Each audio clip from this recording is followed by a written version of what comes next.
Thank you guys for joining me today. I hope today is going to be a very insightful breakout session. Today, we're going to be primarily focusing on the quick list filters, what they are, what they mean. We're going to go into details on the filters themselves, why we applied these filters, why they exist, how they can benefit you, and all that good stuff. And then just as usual, I always like to toss in some tips and tricks towards the end. But let me share with you the outline that we're going to be doing today. So today we're going to be doing, this is just an outline for you guys to see it from top down on what we're going to be covering today. It's not a complete overview. We usually do that every Tuesday. So if you do need a complete overview, you can visit our help section. We do have a video library there for you with some small videos that essentially flush out certain things that you need more attention to, or if you want, there's a full video in the video library section, or you can come visit me next Tuesday with our overview demonstration. And then again, I also encourage you guys to join us next Wednesday as well when we do another breakout session for you guys there, okay? So this is our overview today. This is what we're gonna be covering. We're gonna have an intro. We're gonna be identifying the quick lists that we have. I'm gonna let you know which ones are the motivated sellers lists, the difference between cash buyers and the flippers lists.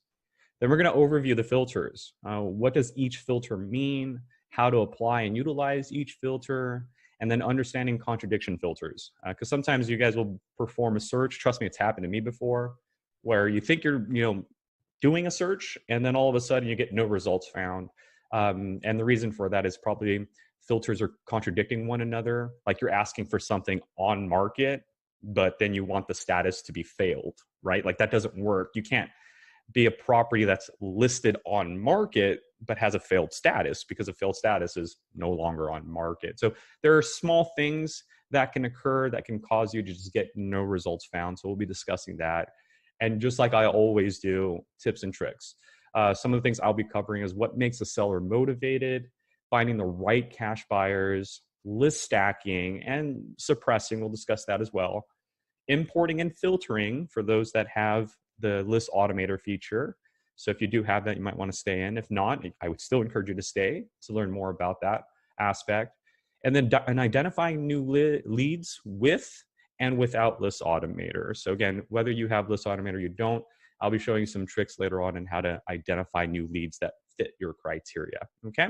So this is our overview. Again, thank you guys for joining. My name is Burton. Let's go ahead and dive into it. I'm gonna go ahead and cut my video so you're not distracted by my ugly self. So let me get that over to you. Jacqueline, I hope you can hear me. I do have my volume at the highest setting possible without blowing your ears off. So this is the best I can do. I apologize. So with that said, let me go ahead and get my screen over to you guys. And we're gonna go ahead and jump into PropStream here. So today we're gonna be discussing the quick list options that you have here. And again, just a little bit about us. For those of you guys, this is the first webinar. Let me just kind of give you a little background about PropStream. We've been doing data since 2006. We have nearly 15 years of data collecting, data researching, data manipulation under our belt. Now, when we first started in 2006, all we had was foreclosures or bank-owned properties, and we just started in Southern California. And then over the years, we realized, obviously, that wasn't gonna just be the only thing that real estate investors are gonna want. So we went out on a journey to collect as much data nationwide as possible. And in about 14 years, we're here today where we have over 14 different quick list choices to choose from, not just foreclosures. And I'll actually go over them with you. So the first 8 that you're gonna see are the MLS. These are properties listed with an agent. So you're gonna see active, pending, contingent, failed, sold in here. Pre-foreclosures, these are all of your notices of trustees, notices of les pendants, notices of defaults, and notices of rescission. There are 4 types of pre-foreclosures. You need to know which ones because your state will, the procedures for each pre-foreclosure is different depending on which state you're in, right? So it's best to know which pre-foreclosure documents your state, your county usually works with.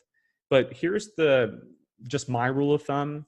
There are really two types of pre-foreclosures in general. There are pre-foreclosures where you just, have a notice of default or a les pendens, right? So what that means is that this property is going through a pre-foreclosure.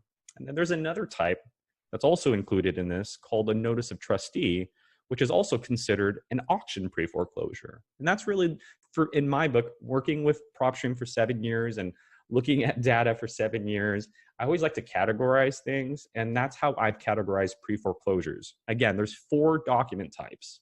Notices of trustees, which are pre-foreclosures that have an auction date. And that's why we have this separated box here. These are both pre-foreclosures. Auctions are just your notices of trustees.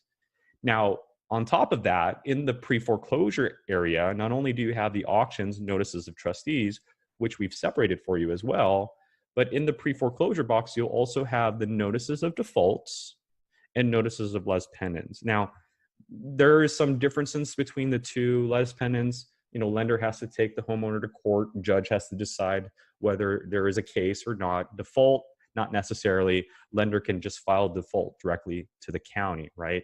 But in general, the real difference is that notices of trustees have an auction date, les pendens and defaults don't necessarily have an auction date yet, right? So if you were going to look at it from a certain angle, I suppose you have more time with the les pendens and notices of defaults. But on the other side, because there's always 2 sides to the coins, the pre-foreclosures with an auction date may be more motivated in a sense, right? And so I don't like to ever gear anybody away from a certain list type because they're all different and there's always a benefit and obviously a challenge to certain list types. But I want to let you guys know what the pre-foreclosures consist of. Again, I'll repeat that. Notice of trustees, which are the pre-foreclosures with auctions, and those will also be in here. You got your notice of defaults, notices of les pendens, and your notices of rescissions. Notices of rescissions are people that are no longer in pre-foreclosure. It's a pre-foreclosure notice, but it's a notice saying that the homeowner has paid out of their situation or paid their unpaid balances, okay? Bank owned, foreclosures. This is when the lender takes back the property. So it's typically like after the auction, right? Auction occurs, no one buys it back. Okay, well, the lender's going to take it back then. So the lender takes back the property. That's what we call bank owned property. And it's typically also considered a foreclosure. Cash buyers. So the counties record transactions that obviously don't occur on the MLS. Something I learned when I first started, that not all properties sell through an agent. There's a lot of properties, and I'm sure you guys have participated in this, that actually get sold privately. And a lot of the times they're cash transactions. And so that's what we collect. We go into the county's records for you nationwide, and we pull out all those cash transactions, except what we also do is that we pull out the non-owner occupied cash transactions, right? Because there's a difference. There's I'm going to buy a house in cash and live in it, and that would be considered an owner occupied cash transaction. And then there's the other transaction where I'm going to buy this house in cash, but I have no need or I have no reason or no plans to live in it. And that's what we call a non-owner occupied cash buyer. Now, when we look at the two, the non-owner occupied cash buyers has a higher probability of being investors. And that's what we did for you here. It's not just cash transactions. Every result that you get in here are going to be non-owner occupied cash transactions. And then we have our liens. These are the involuntary liens, right? 2 types of liens. You have your voluntary liens, the ones that we all volunteer for, like an auto loan, a mortgage, right? We want those liens, right? I want a mortgage on my property. I'll pay you. And obviously, if I don't pay you, you can put a lien on my house and take it back, right? That's the voluntary lien that people sign up for when they ask for a mortgage. The involuntary liens are things that you don't really want on your property, but you get them because you failed to do a certain thing, right? And that could be failing to pay your federal, state, or property taxes. That's what we call a tax lien. There's the HOA lien, HOA, homeowners association. They sometimes have dues that you need to pay. You don't pay them, HOA can put a lien on your property and cause a foreclosure. Utility liens, sewage, water bill, electricity, you don't pay that. the city can put a lien on your property because of that and cause a foreclosure. Mechanical liens, right? You do work on your property, plumbing, maybe you get a contractor to do some roofing on your property. Obviously, you have to pay them. They can put a lien on your property if you don't pay them. That can cause a foreclosure. Child support. And obviously, we know how that goes. You don't pay your child support, the court can put a lien on your property and cause a foreclosure. We also have solar panel liens. That's fairly new. People that are installing solar panels, some of them are renting out that equipment. And so there's a lien put on the house. That way, if the house ever sells, obviously the equipment needs to be covered during the sale. So we have solar panel liens. And then we also have abstracts of judgment liens. And these are kind of like civil cases, right? Potentially, maybe someone suing someone. And so there's a lien on the property. And then obviously they go to court and the judge decides whether that lien holds true or not. And then you have your vacant. Vacant comes from the United States Postal Service. And so with vacant, what it is that the USPS will send us a list of properties that did not answer the mail last month. So we get this list every month. It's the beginning of the month. And again, when you search and you get the vacant list, all it's showing you, and I have to emphasize this, okay? When I say vacant, I know all of us real estate investors, we think, an abandoned property, boarded up windows and all of that stuff. But that's not really what vacant is when we're talking to the United States Postal Service, right? Their mindset, their definition of vacant is an address that they feel is undeliverable. Essentially, that's just a mail carrier stating on a piece of paper that they could not deliver a piece of mail to a certain address for whatever the reason is. And that's what they consider vacant. So there are some challenges that can occur when you're dealing with vacant. And actually, let me show you exactly what those challenges can be. When I search a market, let's search, for example, let's do Chicago. That's new, Chicago, Illinois. And it's going to show me that there's 64,000 vacant listings. But the challenge with vacant, remember, it's not an abandoned property. It's just an address that hasn't been answering their mail or not answering their mail, but the carrier feels that it's undeliverable. And that can mean a lot of things. And typically what it could mean is that maybe the property recently sold. Very common listing that you're going to get in your results is that a property just sold, right? For example, I sell my house to you guys, right? So I sold you one of my homes. Now I forget to forward my address. So my mail is still going to your new home, right? So you're still getting this Burton mail coming to your home. Now, eventually the mail carrier will say, you know what, this address, Burton is not receiving the mail at. I'm going to put that address on the vacant list because the mail carrier doesn't know that you bought it. The mail carrier is not an investor. They don't pay attention to transactions. All the mail carrier knows is that I have a job, and that job was I needed to deliver this mail, right, Burton's mail, to this address. And for some reason or some amount of time, he hasn't been answering that mail. So I'm going to put his address on our USPS vacant list. And then when it comes into PropStream, the good thing about PropStream is that we tell you all the other data. We say, okay, yeah, they did give us a vacant list, but it recently sold. So that's probably why they put it on the vacant list, right? And that's why it's important to have all this information in the present of your hand, because if you went to the USPS directly and said, okay, I want all your vacant listing, and you just started marketing to everything, you're going to be marketing to these recently sold properties. And so this is why we're having this breakout today, because we need to discuss the importance of filtering data so you're not wasting money and time on marketing and obviously owners that aren't even motivated to begin with. Okay, so vacant properties that have been flagged as undeliverable by mail, that can consist of recently sold properties and officially abandoned a property. So it could be a property that no one can find the owner, mail's not being answered, who knows what's going on. It also could be a rental property, right? Same as if you were to sell a property. What if one of your tenants moves out? Remember, your tenant was probably using your address as a mailing address, right? So the tenant moves out and that previous tenant forgets to forward the mail.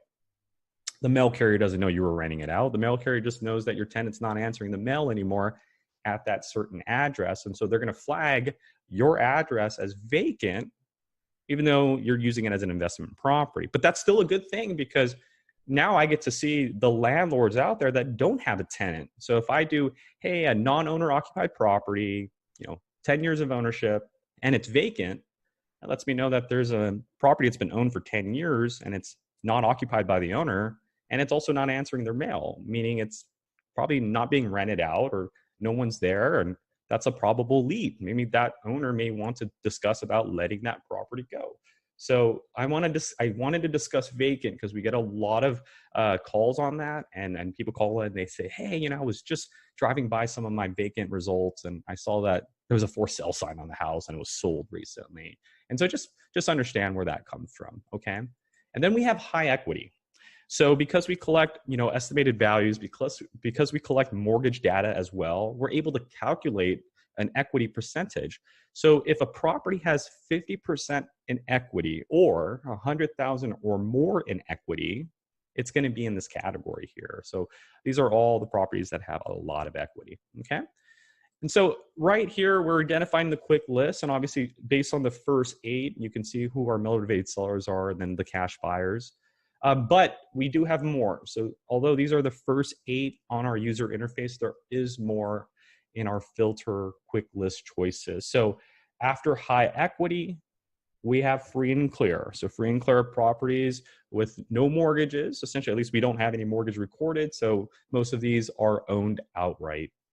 Bankruptcies, right? You got properties that have a Chapter 7 or Chapter 13 filed on that property itself.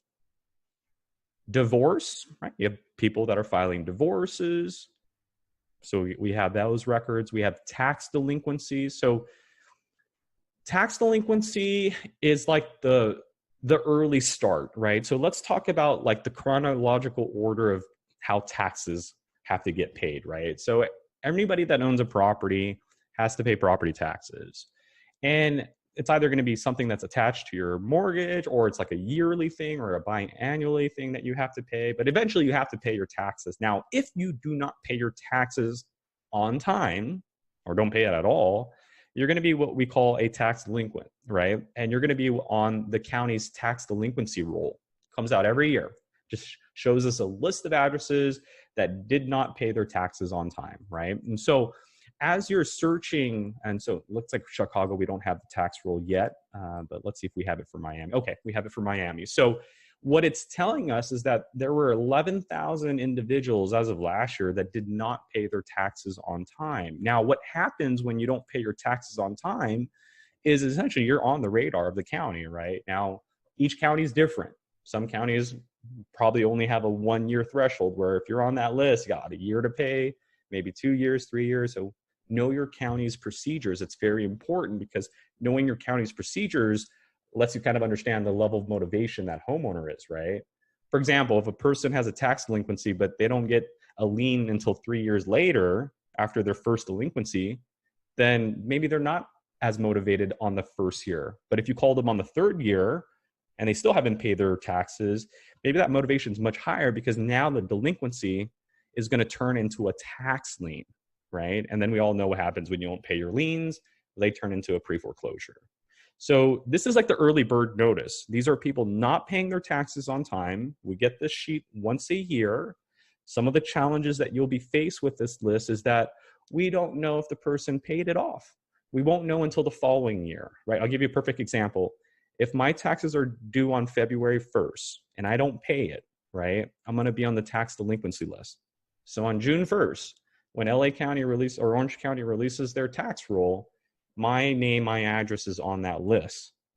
But if in July, a month later, I pay my taxes, you're not going to know until the following year because that list is only out once a year. So the only way for me to know that Burton paid his taxes last year is the following year when Orange County releases the tax roll again and it says, oh yeah, Burton's address is not on there anymore. The reason why we're giving it to you is because it's a numbers game. The idea is that we cannot call these people, right? There's a list. It's kind of like I'm giving you a piece of candy. It's on the table. I'm a huge fan of candy, right? So I'm giving you this list of people not paying their taxes. Let's say 100 addresses. And we all know it's the numbers game, right? So of those 100 addresses, maybe 50% of them are going to turn into a tax lien. So we can either wait for those people to turn into a tax lien, or we can say, you know what, let's try to call them now and prevent them from going into a tax lien. And that's why we're giving you that in advance, right? But you have to understand that this list only comes out once a year. So you may call one of the 100 homeowners on this list and they might say, hey, you know what, Burton, I just paid my taxes, so take me off your list, right? And that might be discouraging, but the idea is that it's a numbers game. So as you're calling the list of delinquent owners, you might hopefully come across one that just doesn't have a plan, right? And the probability of them going from delinquent to a lien is even higher. And that's the goal, is we could have just waited till there was a lien and then, you're competing with everybody else as well, or we can start, many steps ahead. And so if we go in order again, it's you're delinquent, and depending on the county, it could be a year or 2 or 3 that they enforce it. And then that turns into a tax lien. And then obviously if you don't pay your liens, it turns into a pre-foreclosure, okay? The last 2 categories, flippers. So flippers and cash buyers are where you're gonna find your investors. But the difference is that cash buyers are just all the non-owner occupied cash transactions. Flippers is a different thing. So you guys might wanna write this down because this is very important. Flippers, the definition of flippers, and this is using county records and our MLS records together, okay? So a flipper is anybody that has owned a property for less than 24 months, so less than 2 years. So anybody that has owned a property for less than 2 years and is now listing their property on the market. And that's why we call it a flipper, because let's think about that behavior, right? Who would buy a property and then in about 2 years call an agent and say, go ahead and sell my property? There are a few people that will do that, just for personal reasons. Maybe they're moving jobs or relocating, right? But most of the times, the people that are doing that are investors, right? Because they buy a property in cash. Most likely it's run down. It takes a few months to rehab it, right? Depending on the area, it could be, 3 months. It could take a year. Same with the condition of the property, how bad or how good it was. So that's something that we caught on. We said, you know what? Let's think like an investor. What do? Well, they buy a property, they rehab it, and then they're going to call their agent and list it at full price. And since we have both county and MLS data, we created our own category called flippers. And so every one of these properties that we click on, they're owned by an individual. And you can see what they were bought for, right? You can see the amount, the $90,000 loan amount, and then you can see what it's being listed for. So here's, and it looks like a bank, perhaps, Capital, Bluefish Capital. It's probably a private investment firm. They bought this property on May 13th, recorded date, using a loan of $90,000.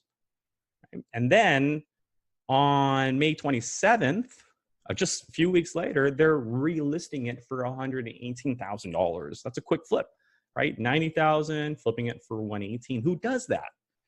Well, an investing company does that, and we have their mailing address, and we also have their MLS details, so we know the agent, David, who represents this company. That's why I like this list, is because we have the MLS, and we figured, let's play with the data. Again, we've been doing this for a long time, and we always want to make sure we are on the perspective of our investors, our users. What is it that they need? In this case, how can we help them find the best, most aggressive investors? And I strongly believe flippers will be your list there, okay? So again, properties that have been owned for less than 24 months and they're back on the market for sale. And then failed listings. So failed listings are all the MLS listings that did not sell, right? Well, I wouldn't say that they did not sell, because failed listing can consist of many things. It can consist of an expired listing, a withdrawn listing, or another case for failed listing is like an owner decides to withdraw their list. So that's also a failed withdrawal. Withdrawal could mean, again, the owner probably decided not to sell anymore. The agent decided to take it out of public viewing. So little do you guys know, agents get to decide whether they want the public to see their listings or not. And that actually controls what we get. So if an agent says, hey, I want everybody to be able to see my listings, the more eyes, the more potential leads I'll get, then yeah, we'll get it. And we'll actually get it within 24 to 48 hours.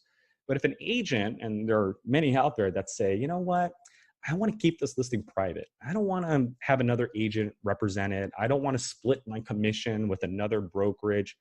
I want to just list this property under me and me only, right? And so obviously there are lots of agents nationwide that do that. They don't want to share the listings. And in that sense, they still put it on a certain platform, and it's kind of in the 80 percentile, but we've been able to kind of get it. It's just not 24 to 48 hours. It may take a little bit longer, like anywhere between 2, maybe 5 business days, but we've been able to circumvent those private listings and still get them for you. Just bear with us. It may take just a little bit longer to get it, but that's what a failed listing is essentially a property that expired while it was being sold. It didn't sell during the contracted time. An agent or the owner withdrew their listing, or it just, somebody probably violated, very rare situation, but maybe someone violated the contract agent or the homeowner. Someone did something that they shouldn't have done.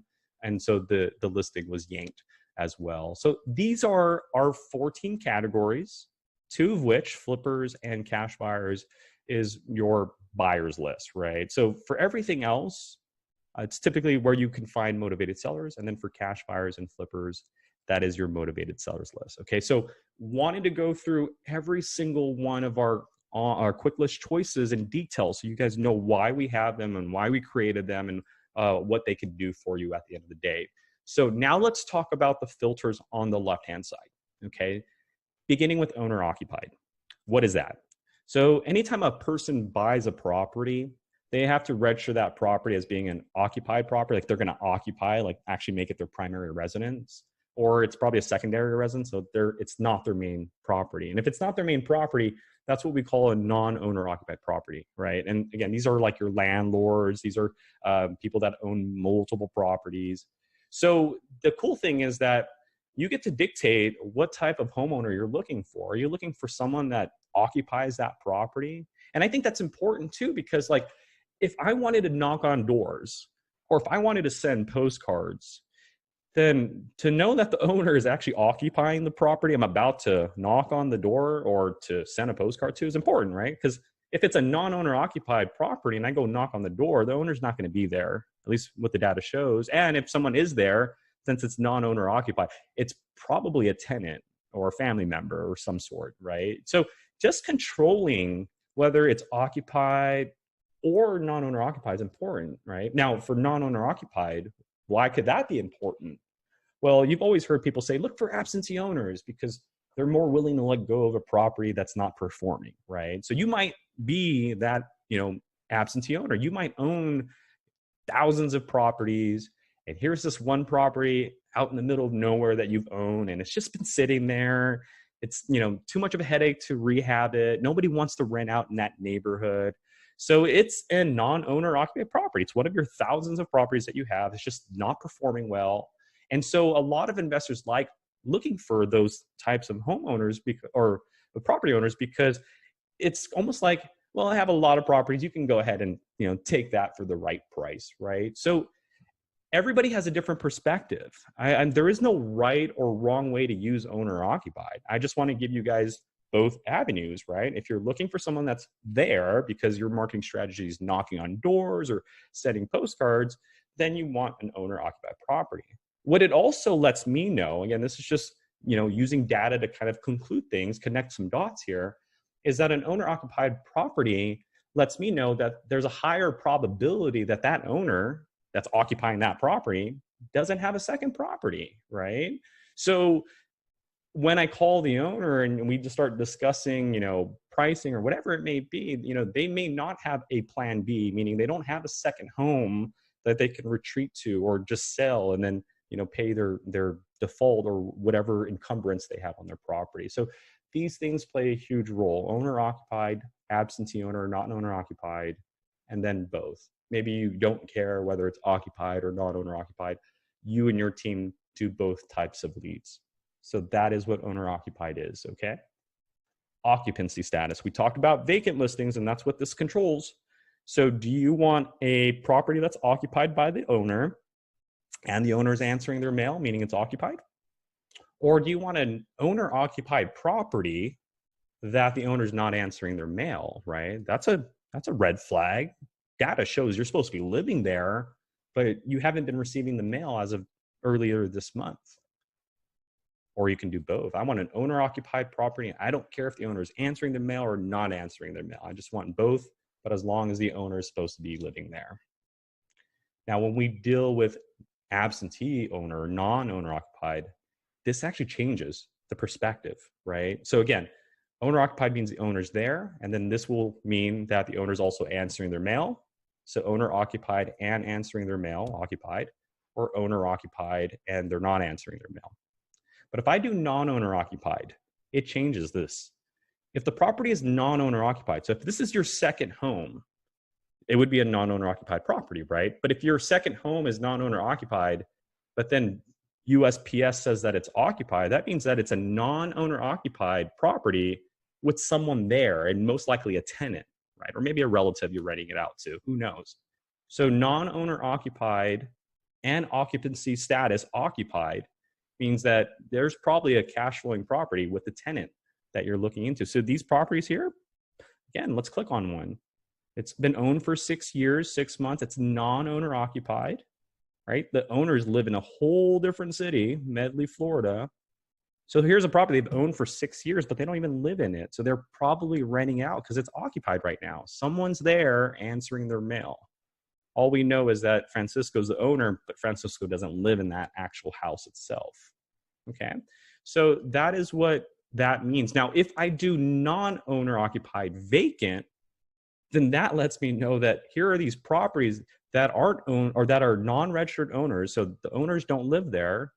And this owner has actually owned this property for over 11 years. So Jesse has owned this property for 11 years in Miami, but Jesse lives in Surfside, Florida. But right now, the Postal Service says that's vacant, that no one's answering their mail at this resident.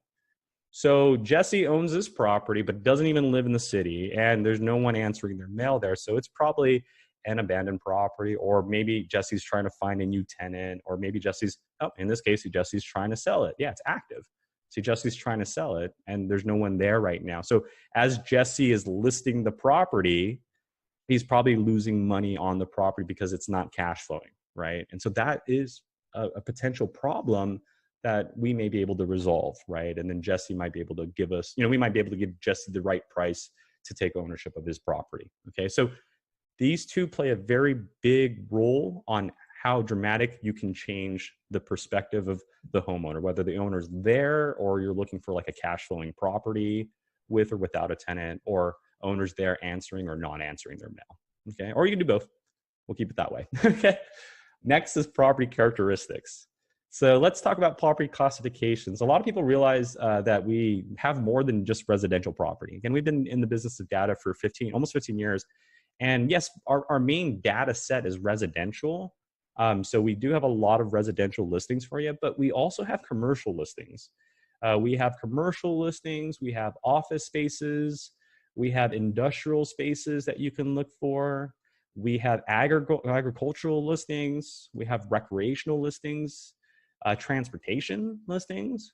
See, I'm probably surprising a lot of you guys. You're like, what? I didn't even know they had this. We have exempt classifications. And then we have vacant land, like actual vacant land. So we have all of these like property classifications that you can actually go through. Now, depending on what classification you choose, so if I choose commercial, when I go to property type, it's going to give me what we call the core 4, single family, condo, townhouse, multifamily 2 to 4, and multifamily 5+. Reason why I call it core 4 is because this is what most counties like to label their residential properties. Some counties take it a step further by sub-labeling it. And that's what we've done. We've gone through every sub-label out there. And so when you choose commercial for classification, we're going to give you the core 4, but we're also going to give you subcategories for commercial. So maybe you're looking for a car wash, right? On which we don't have there, or a bakery of some sort, or a hotel, or a commercial building or convenience store, drive-through, dry cleaner, whatever is available through our data you can search for. Now, because I chose commercial, I have these commercial subcategories. Now, if I go over here and change it to residential, then my subcategories change to residential. So now I'll have residential subcategories. So maybe I'm looking for apartments rather, or high rises. And you got to be careful here because see, as you can see here, I chose apartments, but not every state, every county labels things exactly as that. So if you're looking for apartments, you're probably going to want to check off everything that says apartment, because no two counties label it all the same. So if I do apartment houses 5 plus nothing, what does the county label it under? Let's see. I'm sure they label it under multifamily dwellings 2 plus. There they are. See, so every county will label it differently. They labeled it multifamily dwellings, 2 units or more. Some counties will actually call it apartments. Like if I go to, let's say Atlanta, Georgia, and then I go to property characteristics, residential, and then do apartments. See, in Atlanta, Georgia, they label things apartments, while in Miami, they don't even call it apartments. They call it multifamily dwellings, fancy name, right? Like, so what we've done is we've gone through every county's subcategory and given it to you. So that way you can choose them all. I want all the apartment categories that can possibly exist, from regular apartments to high-rise apartments to multifamily dwellings to residential income, general multifamily property. Give it to me all. And that's what we designed to do. That way, you don't have to be very generic, right? Because in the past, anybody that was looking for an apartment complex, they had to go through single family results. They had to literally go through every one of these, and it was a headache, because then you'd be like, oh, that's a single family. It's not what I want. Oh, that's not what I want. So to make our users' lives a little bit easier, we subcategorized every classification. So again, if you choose residential subcategories. If I choose vacant subcategories, right? And you could stack. If I do residential and vacant, then I get residential. And if I scroll further down, I get vacant as well. So now I can look for both residential and vacant listings, both, in detail or not in detail. Okay. So that's how those two work together. Let's keep it simple. We'll do residential, single family. Bedrooms, minimum and maximum. We know how that works. We know how that filter, I hope I don't have to explain that, but bedrooms, minimum and maximum. Bathrooms, minimum and maximum. Building size, right? The actual building size, not the lot. So the actual building itself. So we can actually look for a building that has at least 1,500 square footage or max 3,000. Lot sizes, the actual lot the building sits on. So 2 different things there, minimum and maximum. This is also very popular for those that are searching vacant lots, vacant land. I'm looking for a vacant land with a certain lot size, since vacant land doesn't have a building on it. So that is a very popular search for those looking for vacant land. Year built, I like this. So you can search for properties built in a certain time frame or between certain time frames. Like I want properties built in 1960 to 1990, right? And now it's going to show you all the properties that are within that time frame. And I think that's important too, because, when we're talking to homeowners, when you're talking to homeowners, you're going to be asking questions like the condition of the property. Now, if we're telling the system, hey, look for properties that are already 30 years older or older, that are already 30 years or older, right? So look for properties built in 1990 or earlier. When we're talking to the owner and, the owner is asking for full price, I'm sure you can say, one of the questions is, hey, how's that 30-year-old roof now, right? How's that roof of yours? Because records show your property's been built 30 years ago. And if you haven't done the roof, usually 25, 30 years into a house's construction, the roof needs to be done. So just controlling when the property has been built is important, because like in this case, I'm looking for properties that are old, so I can use that in maybe a negotiation tactic. Yeah, Mr. Owen, I would love to give you full price, but looks like your property's 30 years old. Have you done the roof? Oh, you haven't? Well, that's why we can't give you full price, because we have to do that. We can't have to leak your roof for the next person moving in, right? You wouldn't want to move into that, would you? No, okay. Or the opposite. Maybe you don't like to do repairs, so you're looking for properties built in the last 5 years. So I'm looking for a property built 2015 or later. So here are properties that are just 5 years old. And so now we don't have to worry about a roof. We don't have to worry about plumbing. These properties are literally almost fairly new. 5 years, that's not too bad, right? So year built can be very powerful by controlling, the project you're going to get into. If it's old, yeah, you're going to do a lot of rehabs. If it's new, because it's very recently built, less rehabs for you to be done, right? Maybe just some paint and touch-ups, and that's it. Home features plays a vital role. If you're in Arizona, you probably want a pool, right? Or Miami. Garage, basement, attics. You can look for that stuff here. For those that are searching for residential multifamily properties, you can search for a specific unit number, right? So maybe you're a multifamily investor and you always like to look for properties that are between 5 to 10 units, period. Nothing more, nothing less, right? And here are the units that are 5 to 10 in Atlanta, Georgia. So having the ability to look for unit numbers is very important.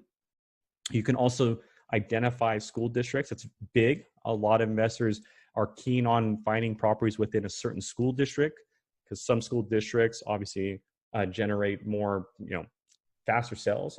There are people out there that literally will buy a home because it's in a certain school's jurisdiction, right? Because they got to make sure their students or their kids are at, the top school period. So to be able to search for school district is also important. And then the association, the HOA, COA option. So here you can specify whether the property is either in an HOA or not an HOA. Again, there's benefits to both. One benefit to having it in an HOA is HOAs are very strict. They don't let you kind of get carried away with your property. You can't paint it odd colors. You can't, do modifications. You got to keep your property looking good. That includes your landscaping. And so when you're dealing with properties with an HOA, sure, the HOA might be a hassle at times, but when you're dealing with property in HOA, that property might be in already good condition when you take ownership because it had to be upkept based on HOA standards. Or the opposite, right? Maybe HOAs are so restrictful that you can't do modifications, you can't do any repairs without getting all this approval from them.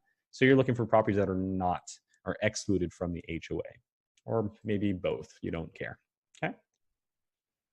MLS stats is the next area. Here we can search for certain keywords. So again, we have properties that are on the MLS. And in this area, you can look through the property's description. So anytime a property is listed, there's a description in there, right? Stunning European style. So if I go to filter and I type in stunning European, or just put Euro, you will see that property populate here, right? So there it is. Stunning European. And then there's also 2 other properties that have that in their description as well. Stunning European inspired. So the keyword search feature allows you to look for something very specific based on an agent's listing. Agents, when they list their properties, they always have to put their description, right? This little paragraph that's going to try to sell that property, whether it's a stunning European design, whether it has new roof. I mean, you can put a certain keyword and it's going to find those certain things that are in that MLS description. So again, when you're using this, you are looking for properties that are either listed or were listed at one point or another. To the right of that keyword search is the ability to search whether the property is actually on market, meaning listed, actively listed, or not active listed, right? So you have the ability. Now, most of us that are investing, if we don't deal with agents directly, we want off-market properties, right? We don't want to deal with a homeowner, or we don't want to have to buy it through an agent. We're trying to get a contract directly from me to the homeowner. So most of us and a lot of investors like to do on-market no. And then we have investors that like to deal with their, through agents. So they'll look for an on-market property, or again, you can look for both. Other than that, you have the ability to look for when it was listed. So maybe you're looking for our properties that were listed, beginning February 1st of this year. Maybe you're looking for properties that are currently active right now. So not only are they, were they listed in February, but they're still active right now. So what is that? Almost 4 months and no one's bought them yet. Days on market. So here we can specify, a property actually has been sitting on the market for more than 4 months, so 120 days or more, and they're still active. So there's 37 properties that were listed in February, and it's already been 120 days, and they still haven't sold yet. Talk about a little bit of motivation. These homeowners are probably wondering why nobody wants to buy their property, right? Maybe the price isn't right. Maybe it's too high. Maybe it's not the right time to buy. And this is where you, the solution provider, comes in to give them an alternative option other than just listing their property, right? So days on market, listing amount, you can specify, I don't want properties that are listed more than $500,000. And so we get rid of all the $500,000 properties and more. You can look for properties that were listed below market price, meaning they were listed below our estimated value. So I want a property that was listed for $100,000, but the estimated value shows that it's $250,000. Or some of you guys are going to be looking, instead of for active listing, maybe you're looking for a failed listing, right? So you don't care about the property being on the market for 4 months. You don't care that it was listed in February. You just want to make sure that it's under $500,000 and now it's no longer available. It failed. And so not only did it fail, but it failed in the last 2 months. So here are 306 properties that were on the MLS and they did not sell, right? They either were withdrawn, they expired, or someone may have violated the contract and it was yanked out, right? So this is our MLS status, and there's a lot that you can do. Like what I'm doing here is I'm obviously choosing certain categories like a failed listing, but remember guys, you can stack these filters on top of any of these options here, right? So if I wanted to, I could, start all over and say, before I go into the filter, I can say, wait, here's what I want. I want a pre-foreclosure. So then it shows me all the pre-foreclosures. And then on the left-hand side, I can start, flushing it out, saying, okay, I want the pre-foreclosures for the owner occupies the property. And the owner answers the mail because I'm going to send postcards. And I don't want commercial buildings. I want residential and just single-family properties. And then regarding MLS, I want it off market. But remember, list stacking, that's what we're going to be talking about is in our tips and tricks. So I'll just kind of share it now. List stacking is taking two motivated lists, right? So failed listings is a motivated list, pre-foreclosure is a motivated list, and putting it together, right? So I'm looking for a pre-foreclosure, and in the MLS status, I'm looking for a pre-foreclosure that also has a failed listing to it. So now these 5 properties, when I click on them, they're in a pre-foreclosure and they try to sell the property, but it failed. And we can see the listing history, lasted 22 days and then they pulled it off market. See, so it's the ability to stack multiple pain points that is very, very pinnacle, and that's called list stacking. I wanted to expose you to that now, but I'll dive into more details on why list stacking and list suppressing is very important. Okay, so what I just showed you is the ability to choose one of our quick list choices and then go on the left-hand side and add more to it. Okay, but for now I'm going to deselect the quick list choice, and then we're just going to talk about the filters. Okay, so this is all of our MLS filters. Let me go ahead and deselect those. The next area is the pre-foreclosure bank-owned filtering. So this is where we can filter for pre-foreclosures or foreclosures, beginning with the status. Again, we discussed the different statuses, notice of defaults and less pendants. Again, we categorize them together because at the end of the day, these guys don't have an auction date. So when I click on notice of defaults, let me see here. Oh, you know what? Here's the funny part. And this is a perfect example. So remember I told you at the very beginning when we were talking about pre-foreclosures, you have to know your market. So in Atlanta, just you guys, fun fact, Snapple fact. In Atlanta, anytime a pre-foreclosure occurs, they don't do a notice of defaults or notice of less pendants. Every recording in Atlanta is an auction recording. Like Atlanta does not play games. When you are in pre-foreclosure in Atlanta, your property has an auction. That's why these two numbers are exactly the same. Anytime a pre-foreclosure is on in Atlanta, it's associated with an auction date. That's why they're both the same. Other states aren't the same, right? If I go to Miami, there's so many pre-foreclosures happening in Miami that out of the 3,900 pre-foreclosures, only 200 of them right now have an auction date, right? But in Atlanta, again, that's a different, they don't play games. Atlanta's like, yo, if you're in pre-foreclosure, you get an auction date. We don't mess around, pay it or you're going to lose it. So I wanted to, that was a perfect example because when I went in here and I said, oh, I'm in Atlanta and I want a notice of default, it says, nah, there's no results found because there's no such thing as a notice of default or less pendants in that county. In that county, everything has an auction date, okay? Or you can look for things that were released. I'm looking for properties that are no longer in pre-foreclosure or properties that are currently owned by a bank right now. Or you can block it out. You can say, you know what, I don't want to deal with any pre-foreclosures. I need more time. And people that are in defaults or auctions, they're 2 weeks away from losing their home. I just need more time to work with them, right? So you can block out this area. Just like you would with MLS, you can say, hey, I don't want any MLS. You can go to the pre-foreclosure and say, I don't want any pre-foreclosures. And that's what we call suppressing. You're suppressing a data. In this case, you're suppressing pre-foreclosure, okay? Now, if you decide to look for a auction or default, You can specify when it was recorded. So I'm looking for all the defaults recorded at the beginning of the year. You can even get more specified for those that have an auction. You can even say when the auction will be held. So I need the auctions to start July 1st or later, right? I need about 30 days because it's June 30th. I need these auctions to be in the next 30 days or later because I need time to make contact, market, do my numbers and all that good stuff. Now, for those that go further into the pre-foreclosure, you have the opening bid filter, minimum and maximum. You have the pre-foreclosure release date.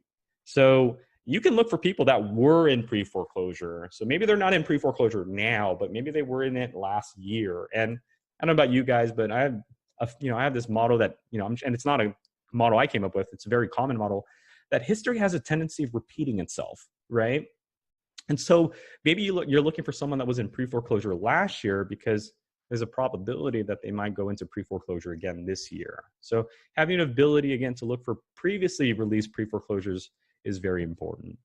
And then you can also look for the default amount. So I'm looking for a property with a default amount no more than $20,000, right? Because you don't want to put too much out of pocket on this property.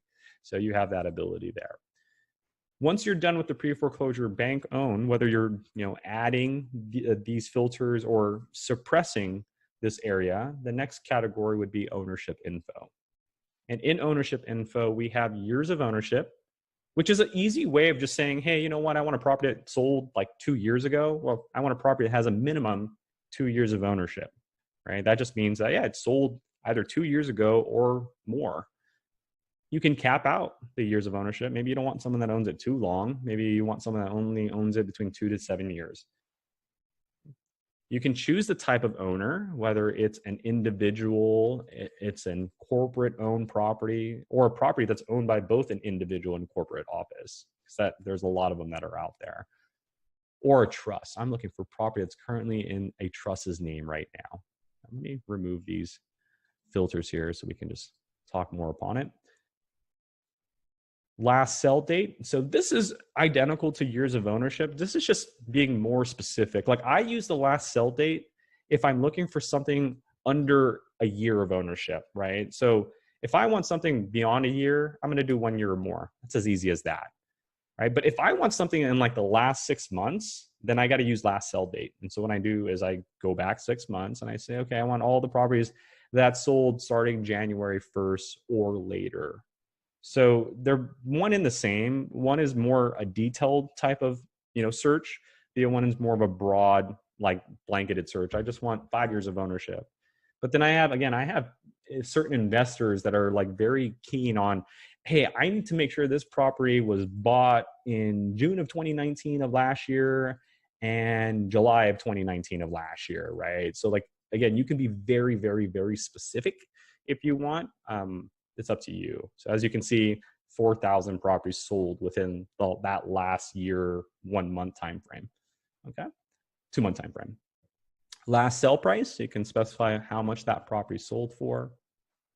Absentee owner location, my favorite here of the bunch, because for those that are looking for a non-owner occupied property, you now can specify where that owner is registered living. Are they out of a state? Think about that. Imagine owning a property in a different state and it's vacant. So non-owner and it's vacant, no one's renting it out, and you don't even live in the same state. Talk about a headache, because now you got to call an agent to get it listed. Maybe you got to run an ad in that area's Craigslist, and you got to do interviews and applications by email and over the phone.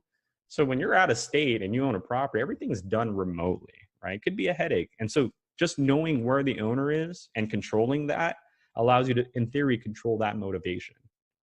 Out of county. So you can look for the owners that don't live in the same county, or you can look for the owners that live in the same local environment. So that way you can speak to them, maybe they're down the street looking for a non-owner occupied property that's vacant, but the owner lives like right down the block, right? So having the ability of controlling where the location of the owner is important, especially right now with like coronavirus. Like a lot of people aren't flying. They're scared to fly. So to look for like a non-owner occupied property where the owner is in a different state, that could be right there, a huge motivation driver. Like here's an owner that has a property that's vacated and they can't fly to it. So they can't see the damage that was done by the previous owner. So they're stressing, right? And I mean, I asked yourself this question, would you fly right now with what's going on? Probably not. And so just to be able to say, hey, I want an owner that's not in the same state, that right there is a potential lead or motivation for a homeowner, just sell a property because of what's going on in our current situation. Interfamily transfer. So that just records the documents that we see a transfer occur. So if we want to see all the properties that have had a transfer between family members, you're going to be able to see that or exclude that. Or you can have them both. It's your choice there. Okay, so that's the ownership info. Next is the lien, bankruptcy, and divorce status. So here you can stack or choose what type of targeted list you want. Do you want a property that currently has an active lien?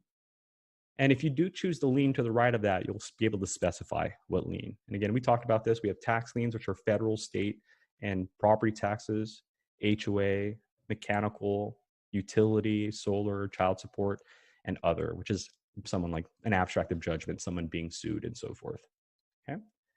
Now, if it's not a lien that you're looking for, maybe it's a active bankruptcy that you're looking for, or maybe it's a divorce that you're looking for, or a lien that was released, or bankruptcy that was released. So you have these options. You also have the ability to suppress it, just like you would say MLS no, pre-foreclosure no. You can also say in the lien bankruptcy, suppress. I do not want an active lien. So suppress any active liens, suppress any active bankruptcies, any divorces. So you can stay away from these categories, right? Maybe you had a horrible experience of a divorce listing, right? And you had to get two signatures, and the husband and the wife or the spouses, they couldn't get along, right? They couldn't agree on a price. One wanted 70% of the revenue, the other one want 50-50. And so you can stay away from certain categories if you need to. Now, for those that do decide to choose a category, so if you do decide to choose a lien or not, you can choose when that lien was recorded, or when the bankruptcy was recorded, the divorce was filed. You can even specify the amount of the lien. That's a big motivation driver there, right? So what if I'm looking for a tax lien? And as you can see, there are going to be some tax liens that are very minimal. Some are going to be like $40, some are going to be $5. So let me choose liens here. So here's a $143 lien. Like, that person's probably going to be able to pay that off very soon. But what if I said, show me the liens that are starting at $10,000 or more? And that's a different story. Like, you have a $10,000, oh, you have a $36,000 lien on your property. Like, what's the probability of you paying that? Probably low. And if you can't pay a lien, what happens? It goes into pre-foreclosure, right? So this right here is big, to be able to control the lien, but then to also say, you know what? I don't want to be putting too much out of pocket. Like, $36,000 is too much of a lien for our team to pay. So we only want $10,000 to $15,000. That's the most we're willing to pay on a lien. And so here are the properties that are between $10,000 to $15,000. Okay. Tax delinquency year. Remember that tax rule that we had? Tax delinquency. In this area here, you can specify what year they didn't pay their taxes. So show me someone that didn't pay their taxes between the years of 2017 and 2019. And then you'll be able to see those results. Okay. Valuation and equity. That's the next category. Okay. So after you're done with your lien, bankruptcy, divorce status, whether you add or suppress these records, your next area is valuation and equity info. Estimated value. So here we can specify how much the property's estimated value is, right? It's an algorithm that we get provided by our data providers, huge data providers. Obviously, it's all data nowadays. So our providers, one of them, I can't really get into details, but they've been around for over 100 years, huge title company. But what they do is they take all their records, all their MLS records, all their cell records, and then they calculate an algorithm. Now, remember, this is an algorithm. We really don't know the condition of the property, but based on the sales in the neighborhood of properties that sold as is, properties that sold in full conditions, property that sold at a discounted price, we're able to kind of calculate an estimated value. So in theory, we're saying, hey, we believe that as this property sits, it should be valued in this price point right now. And when we say as it sits, mean that assuming it's in like 70 to 80 percentile condition, that means it just means a little bit of touch up and it can be sold, right? Now, granted, you might see a property that has an estimated value of $500,000, but you're staring in front of it or standing in front of it and it's run down. Again, we don't know that it was run down. All we know is the records around it.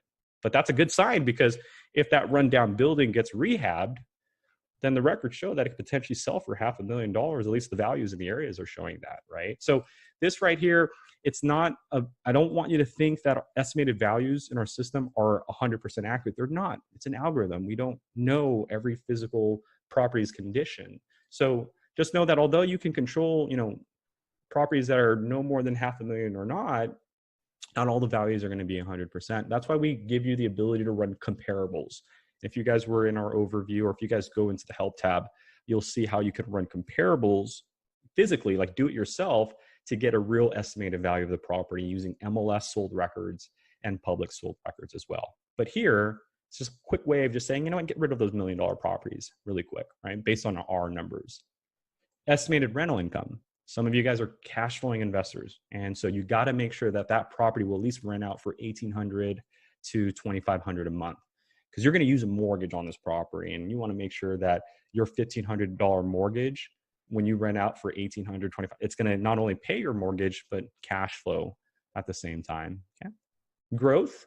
So for those of you guys that have seen our heat map, that have been in our previous overview, we have a heat map. It shows a growth. And so you have the ability to look for a percentage of growth over the last 2 years. So maybe you're looking for a property that has grown 5% in the last 6 months. And hopefully that trend continues, because in the next 6 months, when you're done with your rehab, hopefully the property has grown another 5% as well when you list it, right? Estimated equity. So you can look for an equity dollar amount, a minimum or a maximum, or a percentage, because no two property values are the same, right? Even if they're sometimes next door. So you can say, as long as the property has 50% in equity or more, we're going to work with it, right? So as long as it's $500,000 under, and there's 50% in equity or more, we're going to work with it. So it could be $100,000 that the property is worth, but it has 50,000 in equity, or 50% in equity, we're going to go ahead and take it, right? It could be 200,000. If it has 100,000 in equity, we're going to go ahead and work with it. So the percentile is one of the most popular of the two, but you can definitely use either or. Loan to value ratio. So estimated equity percentage, the filter identifies the percentage of equity. Loan to value is the opposite. It identifies the percentage of the loan against the value of the property. So perfect example, if a property is worth $100,000 and you have $90,000 on your loan left, that's a 90% loan to value ratio, right? You have 90% of your loan to the value of that property, right? If the property is $100,000 and your loan is $90,000, again, that's a 90% to the value of your property. So if I say 50% loan to value and the property is $100,000, what does that mean? That means that that property has either $50,000 on that mortgage or more, right? Or we can do the opposite. I want a property with 40% loan to value or less. So if the property is $100,000, it has on the mortgage, the loan, $40,000 or less. Because remember, 40% of 100,000 is 40K or less in this case. Okay, so loan to value ratio is it's the opposite of looking for equity, right? Instead of looking for equity, you're looking for the balance or the ratio left on the loan. Now, there is a difference between the two. I will say this because I've gotten asked and I just kind of clicked in me. The huge difference between the two is that when you're using a loan to value ratio, it's actually looking for a property with a loan versus equity. If I'm looking for equity, it's going to look for properties that have a loan, that have 50% in equity or more on that loan, or a property that's free and clear as well. Because a property with 50% in equity more, a property with 100% in equity is considered a free and clear property. So if you do the loan to value search, it removes all the free and clear properties, because this is a very literal filter. It looks for something with a loan versus equity. Equity looks for things with a loan and without a loan, okay? So there is a huge difference there with those two. And assess total value. This allows you to look for the actual total tax value that the county has recorded, right? And so every property gets its own valuation from the tax assessors, and so we can look at the tax assessor's value. Hey, I want a property where the tax assessor valued it at 100K or more collectively, the land and the construction. The next, but certainly not the last filter set, is mortgage information. So here we can specify how many mortgages are on that property. And we do collect up to 4 loan positions. So this is a motivation meter. There's a difference between one person owning 1 mortgages and a person that has 3 mortgages on their property, right? Having 3 mortgages on your property is probably a headache, right? 3 adjustable rates, 3 payments, 3 different websites. Imagine taking those 3 mortgages that this person has and cashing them out and saying, hey, you know what? You don't have to worry about those 3 payments anymore, right? So just controlling like the amount of mortgages a person has is also a level of motivation. You can specify how much mortgage remaining balance. So maybe a person has 1 mortgage on there, but the balance on there is either $30,000 or less. So it's almost paid off, right? And there are 19 properties there. You can also look for the loan to value ratio, right? So again, it's almost the same as the loan to value here, but this one is only looking for the first loan position.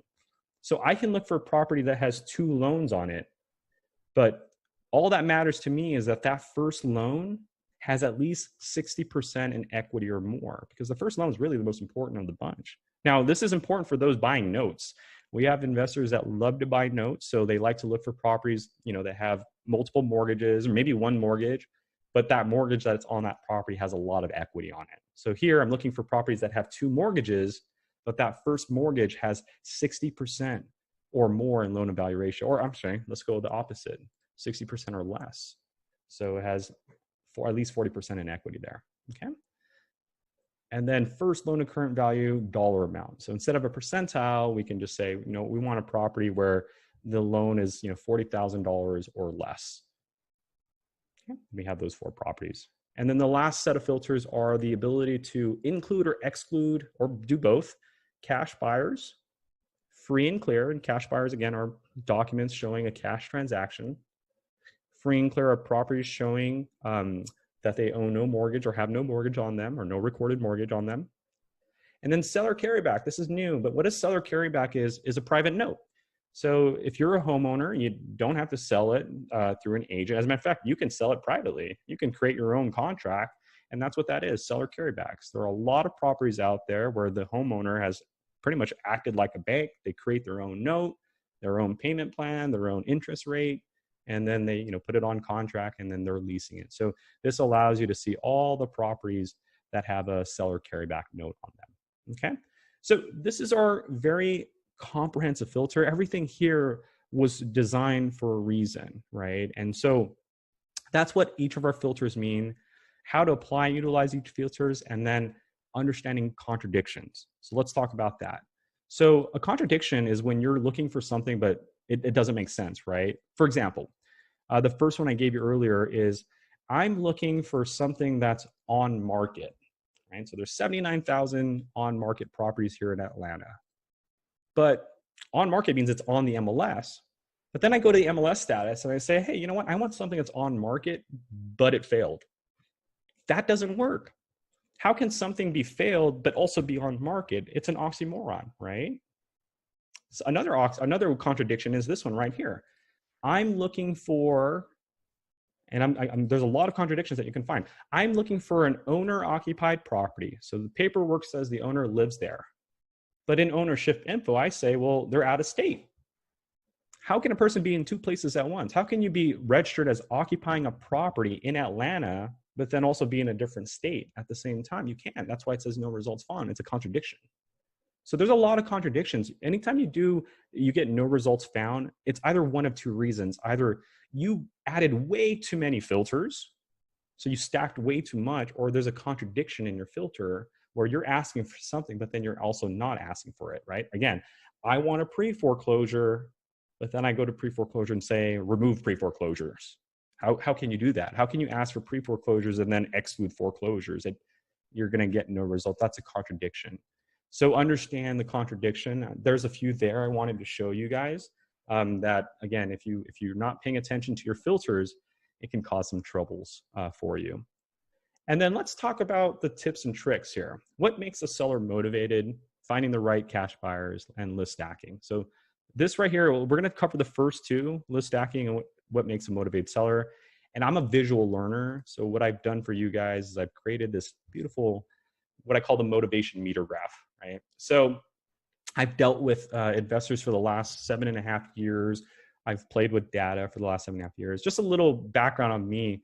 I used to work at the customer support center for PropStream. I still do. I love, answering calls and helping investors. Sometimes they're surprised I'm answering the call, but the reason I like doing that is I like to understand the struggles that you guys are faced with, and the strategies that investors are using. And the reason why I like that is because I like to soak up that information and then run to the company owners and say, hey, look, this is what we need to have. This is what's going to make the experiences of our users much, much better. And so in this exchange of information, from learning the data part and learning the investors, day to day, I came up with this graph because every time I got a call, someone will always ask me, what are the best lists that you guys have? And the honest truth is we don't have a best list. The best list really determines on the investor. The more you know as an investor, the more opportunities you'll have in terms of leads, right? If you only know wholesaling, here's an example. If you only know wholesaling, then what are some of the core things that we need? We need equity. In order to wholesale a property, you got to have equity, or there's no assignment fee, right? Or there's no getting it at a discounted price. You can't wholesale a property that's upside down, right? There's no room for margin there. Another thing when you're wholesaling is you probably want the property off market, right? You can't put someone on a contract if they're already contracted with an agent. So there's some rules when you're doing certain strategies. So again, refer wholesaling has to have equity, and we would like it to be off market, no contract signed already. And then the third option would be a motivation. And that's what this is. So when people ask, Burton, what's the best list? I usually throw it back at them. I say, hey, you know what? It really depends on what you know. If you only know wholesaling, then high equity, off market, and motivation. If you know creative seller financing, high or low equity, on or off market, motivation or no motivation, sky's the limit for those that are very creative with strategies. But motivation, let's talk about that. So motivation is really what the owner is going through, right? It's not about you, it's about the person on the other line. And so understand what they're going through. And over the course of years, I've been able to kind of break it down into 3 statuses. The homeowner that you're going to call is going to be in 3 certain situations. They're going to be good. They don't need to sell you a property at a discounted price. They're going to be in the where they might consider your offer or your alternative solutions. Or they need help, where when you call them and you tell them that you can help them, they're probably going to want to deal with you right then and there, right? So these are the good, and need help categories. So let's talk about good. Who's in the good? Your cash buyers, your high equity properties, your free and clear, your flippers. Reason why they're good is because these are people you wouldn't call for a discounted property. And if you do get something here, it's probably going to be slower because there's no motivation there. And again, because people don't usually market to these categories for discounted properties, there's really no competition there. Like for example, you're a cash buyer, right? You bought a property for $100,000 in cash. And then next week I knock on your door and I say, hey, I want to buy your property for $60,000 in cash because I'm a wholesaler. You're going to slam the door in my face. Who pays $100,000 in cash to just give it to a wholesaler for $60,000 in cash, right? It's a loss in profit. So most of the times when we're looking for motivation, we're not looking for the good categories. We're looking for what we call the or need help. So in the we have the bankruptcies, divorces, vacant, tired landlords, liens, failed listings, tax delinquencies. The reason why I call it is because the owner, when they're in this situation, they have 2 choices. You take care of that situation and we go back to good, right? You go back to being a high equity property or a free and clear property or just a homeowner, right? Or if you don't pay or take care of this situation, turns into you're going to need help, because that bankruptcy is going to turn into a pre-foreclosure if you're not paying your mortgage. That divorce, if you guys don't settle on a price, is going to go into pre-foreclosure. That lien, that failed listing, it could all cause a pre-foreclosure inevitably, right? I think tax delinquency. So these are the 3 categories: good, and then I need help because now my property is in pre-foreclosure, or it has an auction on it, or the bank now possesses my property. So when you understand these 3 categories, you understand the level of the homeowner's motivation will climb the further they go into this category needs help. And what I was showing you guys earlier was the different categories. So when I'm talking about pre-foreclosure, we're talking about the highest form of motivation, because this is the last stop. After your auction, if no one buys it, the bank is taking back your property. And so with list stacking, this graph makes more sense because now I can take a pre-foreclosure and stack another category like a bankruptcy to it. So now it's not just one pain point. See, I can go to Atlanta here or Miami. I can look for a pre-foreclosure. So I'm already in this area here. But if a pre-foreclosure's motivation starts here, how do I drive the motivation even higher? Well, let me add another category to it. How do you get out of a pre-foreclosure? You have to pay your debt, right? Your unpaid balance. But what if you're in a pre-foreclosure and there's also a bankruptcy being recorded? Well, 247 people out of the 3,900 are in a much higher level of motivation, right? If a person's in pre-foreclosure and pre-foreclosure only, then that would be here because they still have an option. They can pay it off. I mean, they can just, but a person with a pre-foreclosure and a bankruptcy, what does that let me know? That there's some issues with income, right? You had to file a bankruptcy for some reason. You might have lost your job. Your debt to income ratio may be too high. All I know is not only do you have a pre-foreclosure, which needs to be answered, but you also are having issues financially. So you are probably going to need my help versus the person that just has a pre-foreclosure. And that's what we call list stacking, taking two categories that we have and putting it together. And you can even go further. What about a pre-foreclosure with the bankruptcy? And then they try to sell it and it failed on the market.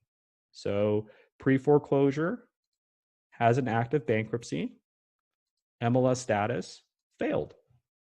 So here are properties with 3 pain points, 10 properties that are going through 3 situations, pre-foreclosure, a bankruptcy, and it failed on the market. So when we go through the 3,900 results, there are 10 people that really, really, really, really want help. And they've tried pretty much everything, right? They tried to sell it, didn't work. The agent couldn't do it, right? I'm sure they want to pay for their debt, but there's a bankruptcy. So that prevents them from doing that.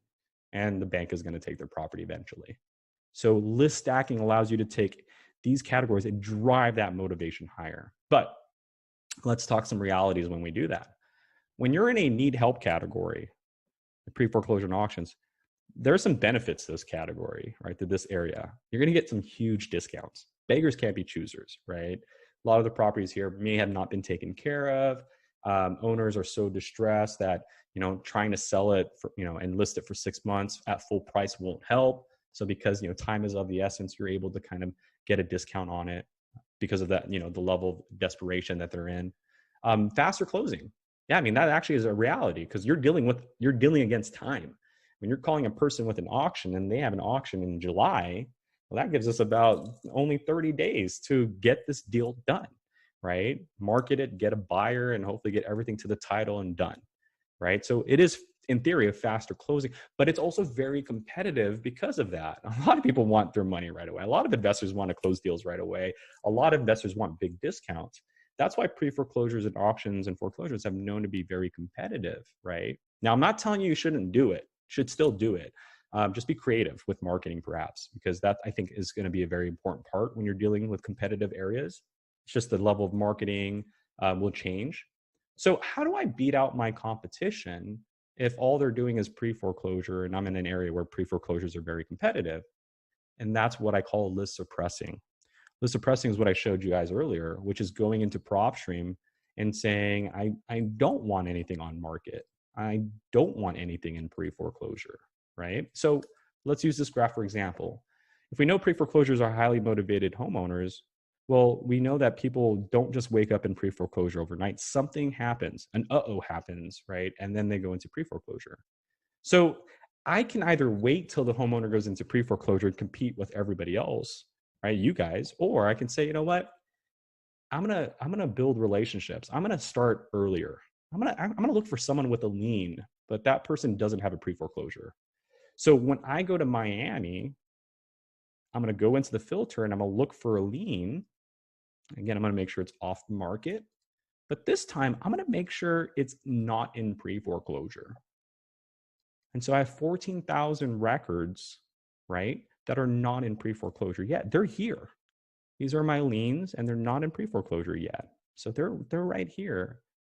And it's all in the follow-up. Most of your deals, most of your transactions are going to be from follow-up. If you have this idea that every phone call you make, you're going to close a deal on that first phone call, that's not going to happen. It really isn't. So dealing with, investors like yourself over the course of the year, this is where 60% of your deals are going to be made. It's the follow-up, right? When you're dealing with pre-foreclosures, you don't really have that time for follow-up because you're limited on time. So it becomes a numbers game here. Out of the 1,000 pre-foreclosures you call, I'm sure one of them is going to inevitably want to deal with you because you might have the right price or you just called at the right time. But this is important too, because a lien can turn into a bankruptcy. So I can either wait with everybody else when the pre-foreclosure shows up, or I can say, you know what, I'm going to call that person that just got a lien last month, and I'm going to call them right now. They're probably going to say no to me because the motivation's not high, but that's okay because 30 days later, I'm going to call them again. They're probably going to say no, but they'll probably remember my name, and on the next month, I'm going to call them again. This time they probably saved my phone number in their caller ID, and they know me by first name, and they probably know my favorite color. And we get more into a conversation about what we can do to help them. And then on the fourth follow-up, maybe 4 months later, the homeowner is finally opening up, saying, I'm starting to get notices that the bank wants to start an auction on my property, and you've been following up with me, and your options seem very great, and we may need to take that cash offer. So why don't you come by and we talk about it? So on the fourth follow-up, it took me 4 months. I was able to lock up a contract before it even showed up, and you guys got to see it. That's why list suppressing is important, because I can start ahead of my competition. Now let's talk some realities. What if I followed up for 4 months and the homeowner still kind of ignores me and they go into pre-foreclosure?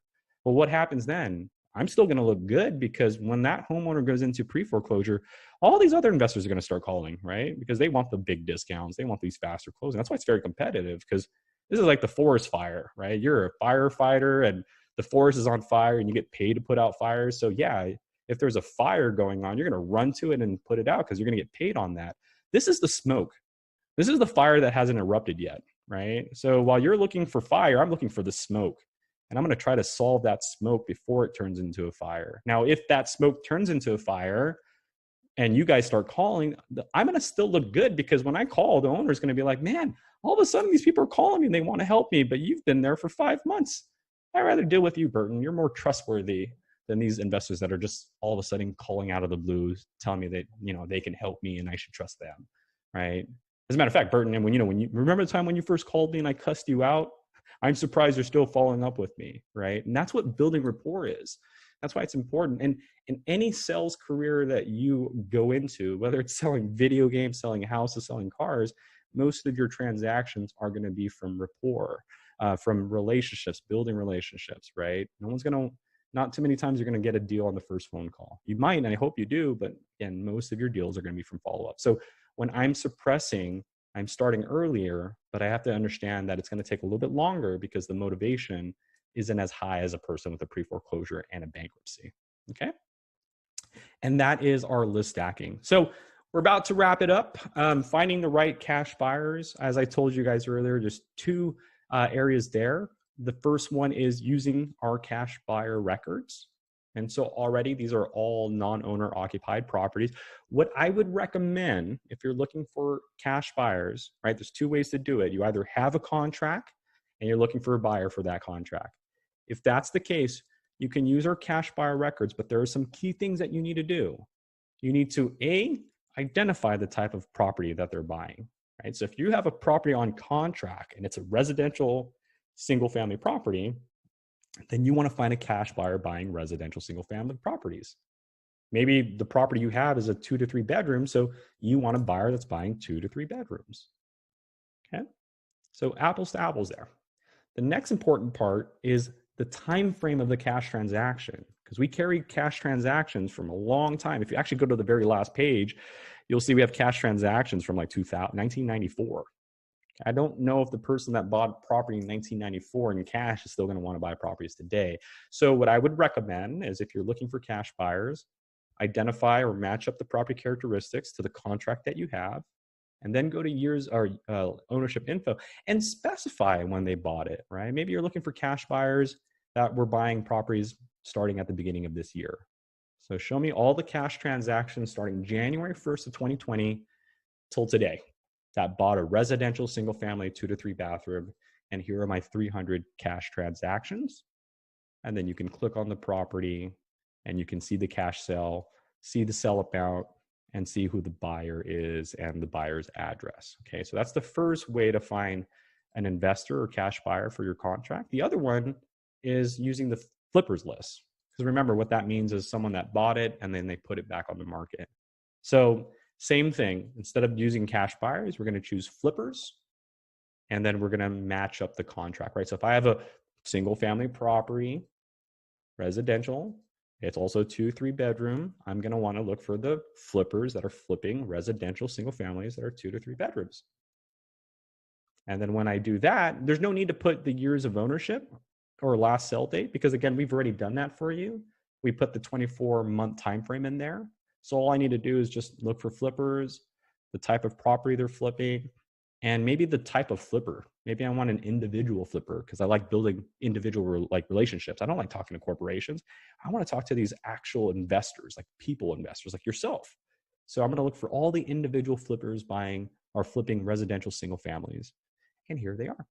And again, when I click on them, I'll be able to see what they bought it for, when they bought it, who the buyer's name is, and their company address, and I'll be able to see the MLS details. So here's a person that bought it for $149,900 in January, and then just last month, so it took them 4 months to rehab it, they're listing it for $275. That's a huge spread. $149 and then selling it for $275. Right, they probably, and you can see the rehab too. Look at that. They did a really good job on that property. Right? So tell me that that is not an investor. Like, who buys a property in January and then 4 months later flips it in this type of condition? An investor. And that's what I wanted to show you guys. A very powerful way of finding investors, either user cash buyers, or my personal favorite is the flippers, because you get to see the photos. I mean, they're all on the MLS. So you get to say, oh yeah, this is really a flipper. Look at the rehab, look at the interior. They cleaned it up, new appliances, and then you get to see the transaction. Bought it for $177 in cash, listing it for $300. Oh my God, that is a good spread. So I definitely want to put Valerie on my buyers list. So, all right, guys. So that is the tips and tricks on what makes a motivated seller. I hope you understood that graph, finding the right cash buyers, list stacking. Now, just to wrap things up, let's talk about importing and filtering. So for those that have the List Automator feature, what you're going to be able to do is go into My Property. So only if you have List Automator. If you don't have List Automator, you can go to our settings, add-on service, read more about it. But for those that have List Automator, you'll be able to import into your My Properties page. So you can take an outside list, like this driving for dollars list I have here. You can take this driving for dollars list, and all I have is just addresses and cities and states and zip codes, nothing more, right? It can take this list of 260 individuals or addresses and import them. So in the My Properties page, you can import your list. You can choose a file that you've uploaded or put on an Excel sheet and import it, like I did here, my driving for dollars list. And when you do that, we're going to take this list of addresses and give you all of our data. So we're going to see that driving for dollars. And there it is. See, 2021 Skyline Drive. This is what it looked like with no details. 2021 Skyline Drive, no details. But here it is. And when I click on it, it has all of our information. So you're able to essentially import into our system, get our data, and then once you do that, what we're going to do is we're going to categorize what's in your list. So we're going to tell you, hey, your driving for dollars list that you just put in here, there's 242 of them that are vacant. Oh, actually, this one was added, so let me delete that. 242 of them that were vacant. 232 of them have high equity. So we categorize the list that you just brought in. We say, hey, this is what we identified that's going on within your list. And then you can go into any of these categories, like these free and clear ones. And you can say, hey, you know what? Those free and clear ones, how many of them are off market and owned by an individual for 10 years? And then when I hit apply, it says, hey, there's 52 of them. So you just brought in an outside list of 252 addresses. We gave you all of our data. And we said that, you know, in this category, there was this many free and clear properties. And then I added my own filter, isolated 52 unique properties in that category or in this driving for dollars list. And now I can check them off and create a new marketing list. right? So my driving for dollars, free and clear, 10 years ownership. So I just created a list within a list. Now, the cool thing with List Automator too is not only does it allow you to import and filter, each one of these categories when you're importing, but if you have a list that you created with us, so if you went into our search page and you searched and you created your own filter and you saved it, any list that you save, we know your filters. Like this Baltimore Tired Landlord list I just created, PropStream knows the filters I made for this list. So with List Automator, we can now automate that list. We can say, okay, this list with this exact filter, here's what I want you to do. I want you to monitor this list. This is only available with List Automator, but what I want you to do is that anytime a new property is updated and it matches this list's criteria, I want you to add it to this list automatically, or move it to another list of my choosing, or notify me of the changes and then I'll do it myself. Meanwhile, the 681 properties that are in your list, what happens if they don't meet your criteria anymore, right? That's the money saver there. If you have 681 properties in your list that are supposed to have this filter, and then one of them or 10 of them no longer meet that filter, what do you want us to do? We can remove it automatically, move it into another list, or we can notify you and you do it yourself. And when you automate that list, it's now going to show you the changes. It's going to tell you how many properties need to be added because we did an update and properties meet your criteria, and how many properties need to be removed because they no longer meet your criteria. So here we go. I just automated this list of 681 properties. They're supposed to have this filter here. As of this morning, there was an update this morning in Baltimore, and one of those properties meets my criteria. So now I can check off this property here and add it to my Baltimore list. And so now 681 is going to turn into 682 because I just added a new lead. But meanwhile, 4 properties of the 682, so there are 4 properties in my list that don't meet this criteria anymore. What do you want to do? Well, I want to remove them because there's no sense in calling them, no sense in sending them a postcard if they don't meet my criteria. And so that is the ability to import, the ability to create a list once you've imported, and the ability to automate a list so that we can automatically notify you or do it for you, remove properties that either meet or no longer meet your criteria, right? So List Automator is very powerful. But what if you don't have List Automator? We can still help you. If you don't have List Automator and you want to be notified on new records, here's how you do it. Go to the search page, perform your search, and apply your filter. So pre-foreclosure, off-market, 50% in equity. Once you apply your filter and you close it, before you save your results and add it to a list, click on Save Search. You can actually store this filter in your All Searches folder. So when I click on Save Search, it's going to tell me to name this search I just created. I'm going to call it my Miami pre-foreclosures with 50% equity. I can put my details, right? Pre-foreclosures, Miami, off-market, 50% equity. I can also replace any of these boxes if I choose to. So maybe I don't like the vacant box and I want to put this category in there. If I don't want to replace anything, just leave this box unchecked and then just ignore the drop-down menu. But then notifications, we can actually email you anytime we do an update.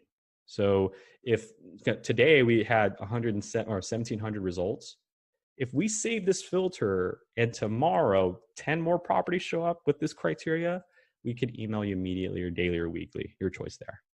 But once I set up this filter, it's now going to be stored in the all searches. And so anytime we're doing an update, I'm going to get an email notification.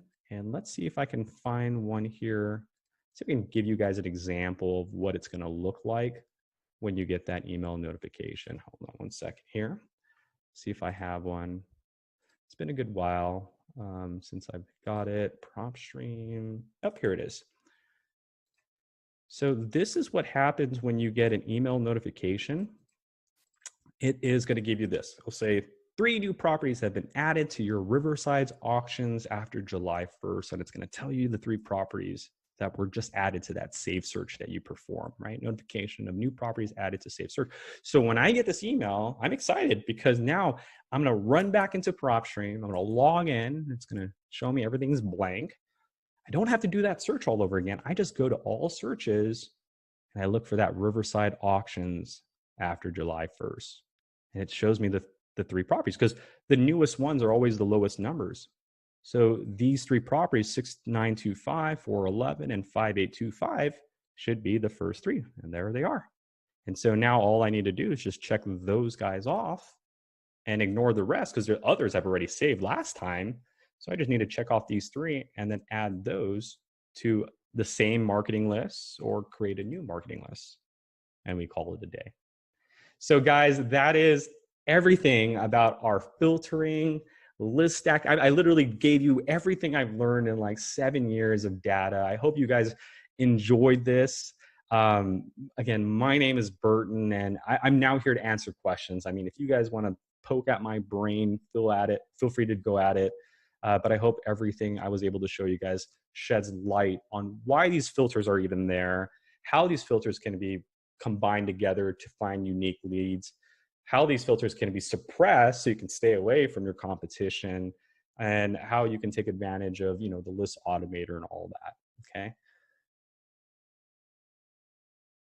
Okay, so let's ask a question. So Ernie says, is there a way to pull a probate list? We don't have probate lists right now, Ernie.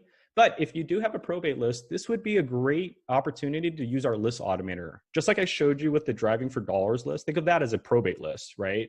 I went to the probate's office, right? And I got this list of addresses, and this is what the probate office is going to do. They're just going to give you the addresses that are going through a probate and maybe the trustee's name of the probate. So that's it. I mean, that's not even the owner's name. So you're going to get the address.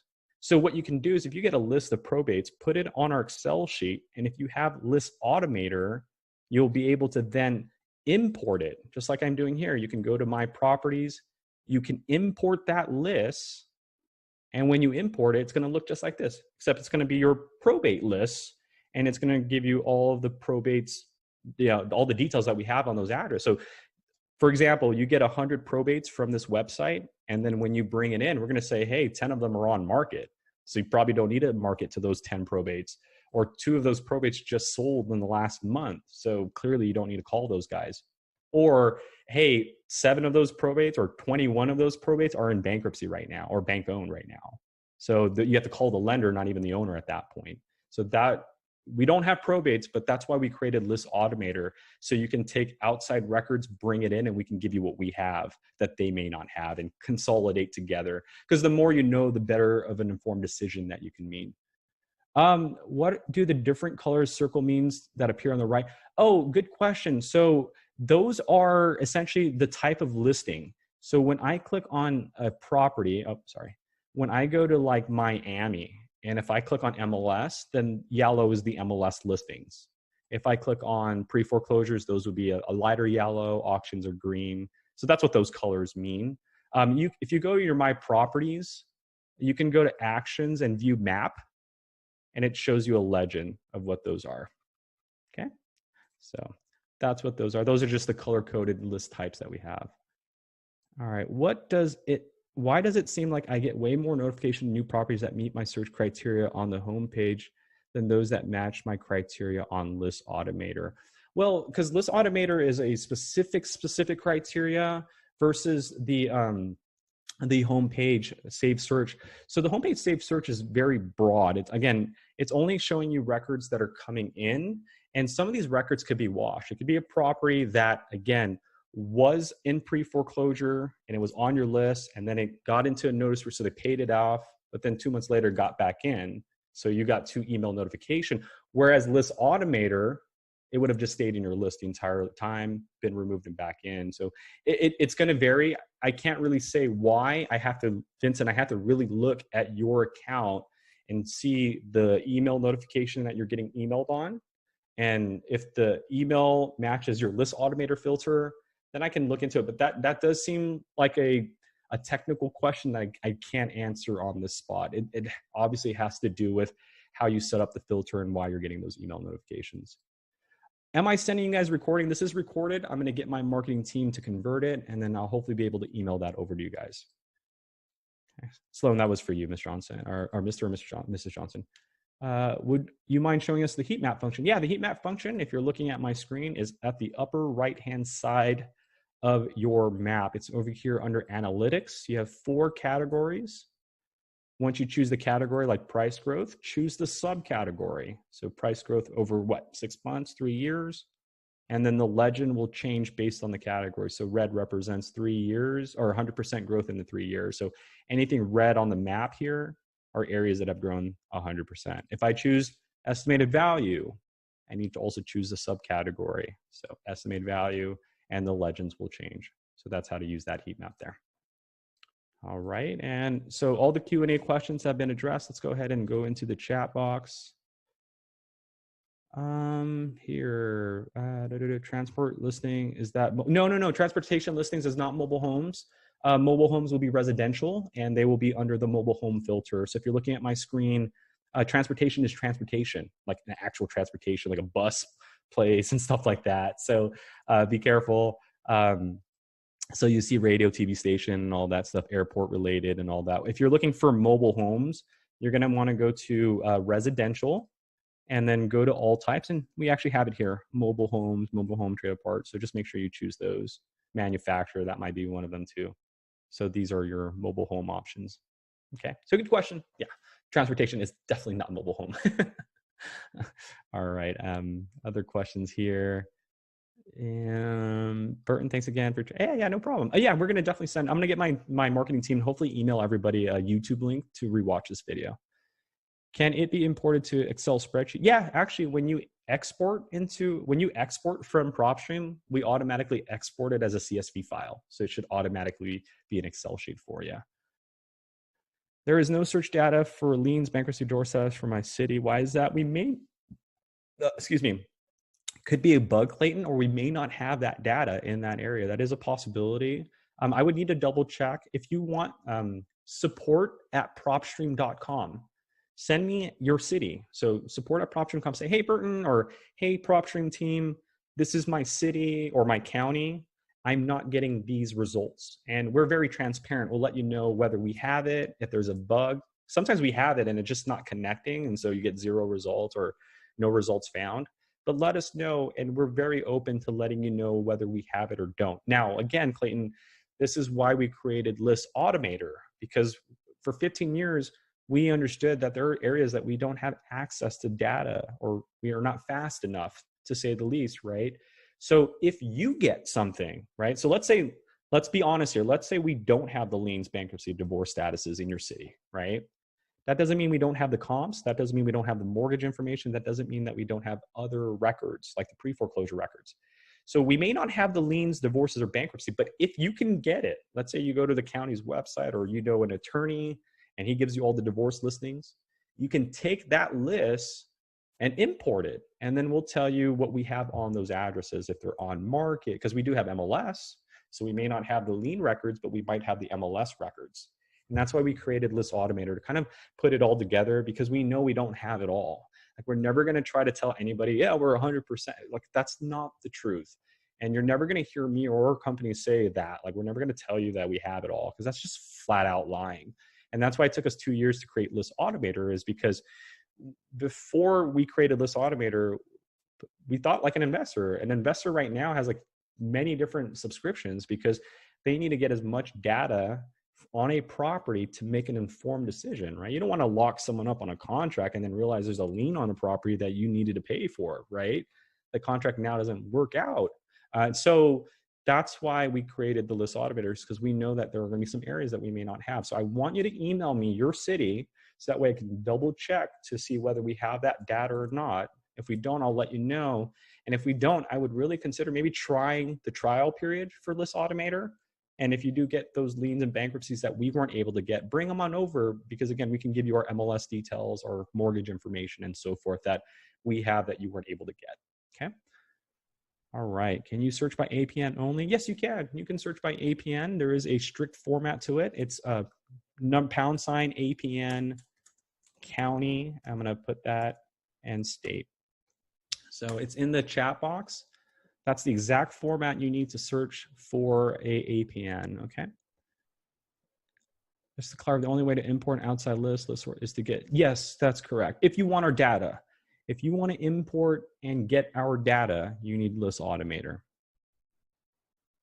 Yeah, Frank, I think I answered your transportation filter if you're looking for like the mobile homes. The blue areas, so the blue areas on the heat map, AHTG, will depend on the color legend.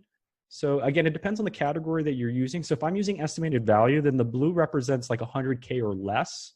And then it climbs up, right? We're not giving you every dollar because it will be compacted. So it's just climbing in increments, right? 110, 120, and so forth, 200, 300, 400, up to a million. And then if I do a different category like price growth, then the blue is a different status. It's 50% loss instead of, the value amount, right? So depending on the heat map that you're going to use, the legend will change until you'll know what the colors mean.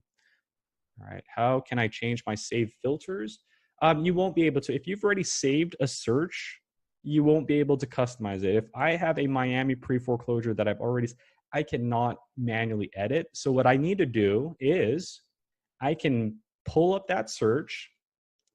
I can go into the filter and I can add more to it. So I can say, okay, well, this was the search, but I forgot to add individual and 10 years of ownership.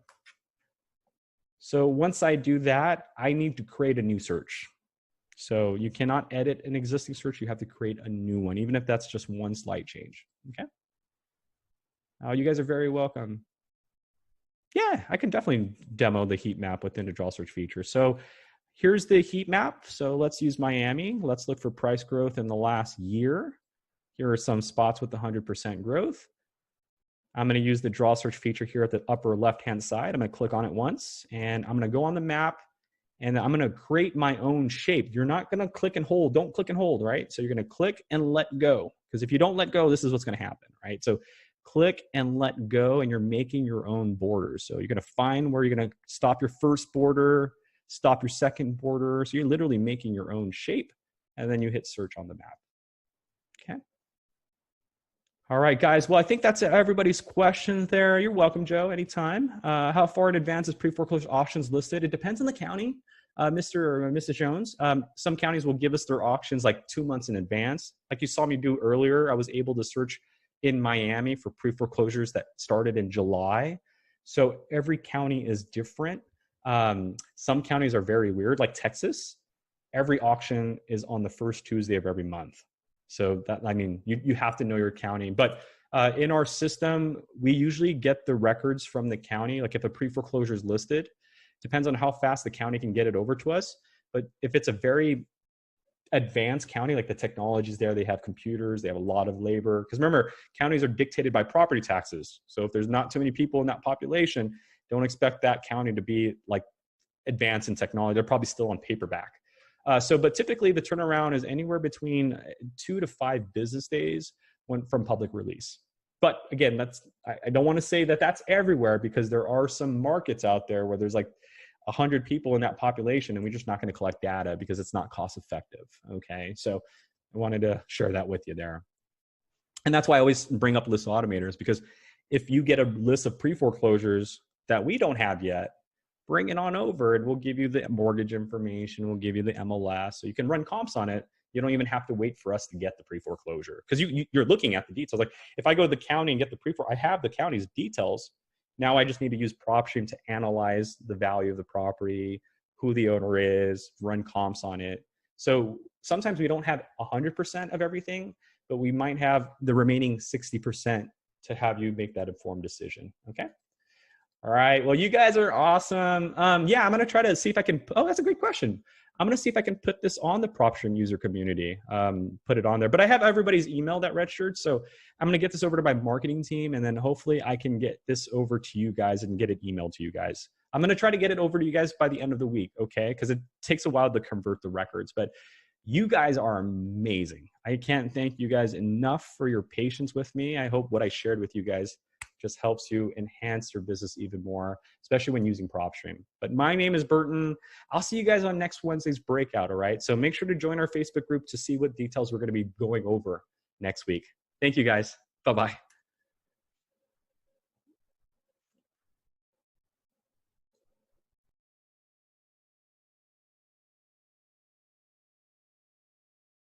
Higher, but that was the idea, is that we're giving you 10,000 leads every month.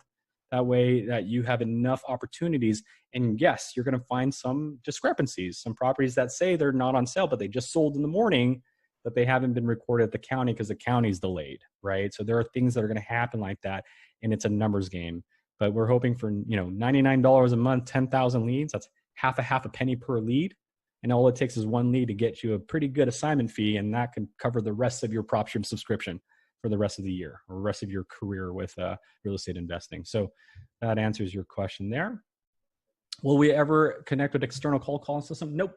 That's why we allow you to export data and put it into an external platform. But right now we have no plans on bringing in any calling outlets services in our system. Is there a difference when we use Save Search feature when we include homes? Yes, there is a difference. So the Save Search feature just lets you know when new records meet that filter. List Automator automatically does that stuff for you. So List Automator will actually add it to your list automatically, add it to another list automatically, or just notify you. Whereas Save Search just notifies you on things being added, not removed. So the huge difference there. How do you use the data to calculate MAO? Got to get the after repair value. Once you get the after repair value using comparables, MAO is based on your market. Some people use the 70% rule. After repair value, multiply that by 70% minus your rehab. That's your maximal allowable offer, right? Also minus your assignment fee. There really isn't a actual algorithm to MAO. That's something that you have to kind of figure out on your own. And you'll know every market's different. Like in California, rarely, especially in Orange County where I'm at, like trying to get a property at a 70% discount is almost rare, right? So, and MAO really is something that you have to calculate.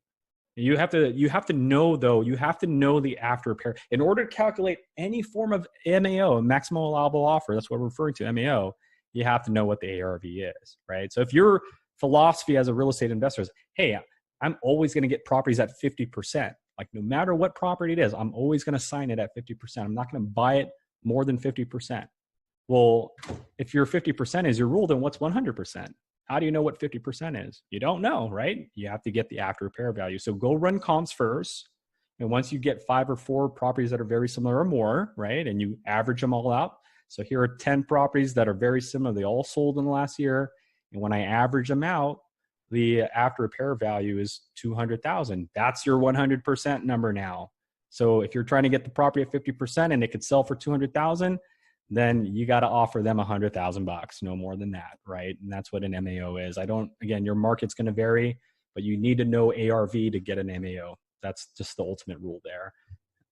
Why is there no photos listed? If there's no photos, it means that the property is not on market, or we weren't able to capture the photos if it is listed. So not all MLS properties are going to have photos, and then not all properties are going to have photos. So there could be a property that's vacant, high equity. It doesn't have a photo because it's never been listed at all. So properties with photos usually mean that it was listed and it's currently listed or was listed in the past. What's the update cycle for vacant properties? Once a month. USPS Postal Service gives every data provider an update vacant list, or the list of properties not addressing mail, once a month, and it's usually the beginning of every month. After running comps, how do you determine the amount of the assignment fee to give to buyers? That's something, Kimberly, you would have to figure out on your own. My rule of thumb on that, and everybody has a different end, is just a matter of how much work you've done, right? Like there's a philosophy I've heard where the buyer makes the most. The buyer is the one getting everybody out of the situation, getting the homeowner out of their predicament, putting money in your pocket.